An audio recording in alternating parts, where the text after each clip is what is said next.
Yun mga kamayat, kumusta? So matagal-tagal din tayo naka-upload mga kamayat, pasensya na po. Maraming nagtatanong pero itong tanong muna ang sagutin natin ngayon sa video na ito. So magandang tanong mga kamayat, no? Make sense. Kung tinatanong ni ma'am dito kasi obviously siya po ay babae.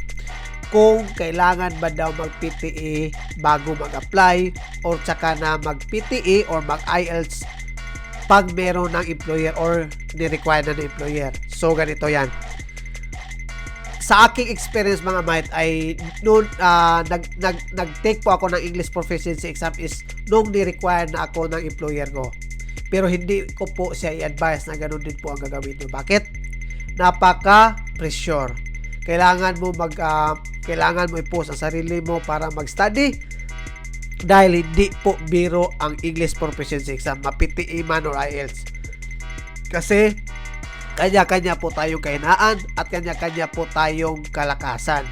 Sa akin po kasi hindi po ako sanay sa Inglesan at lalo na nung time na yun ay nandun ako sa Japan for 5 years kaya nihunggo po yung gamit ko. Kaya nahirapan talaga ako nung ni-require na ako ni employer at kailangan ko mag-exam kasi hindi nila isubmit ang aking visa application kung hindi po ako makapasa sa PTE.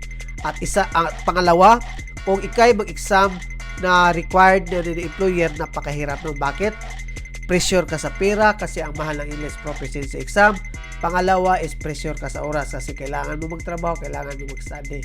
So para sa akin, mas mainam na mag-exam ka muna kung may plano ka mag-apply ng Canada, New Zealand at saka Australia. Or yung New Zealand ngayon ay parang hindi nila kailangan ng English exam. Pero sa Canada at saka sa Australia, it should be English Proficiency Exam passer. Kaya bago ka mag-apply or nagplano ka palang mag-apply, mas mainam meron ka ng PTE, dagdag points na din po yun.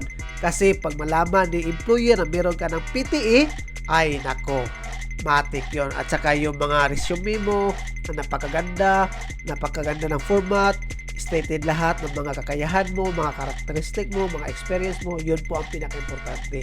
Kasi pag buo at saka matibay ang resume or biodata mo mga mate, at saka meron ka ng English Proficiency Exam kahit PTE or IELTS, alin sa dalawa, napakaganda. Malaki po ang chance kahit hindi ka dumaan ng agency. Kasi makita na ng employer na madali na lang mag-submit at saka visa na kagad. Kaya hindi mag-asayang ng pera sa employer at panahon para sa iyo.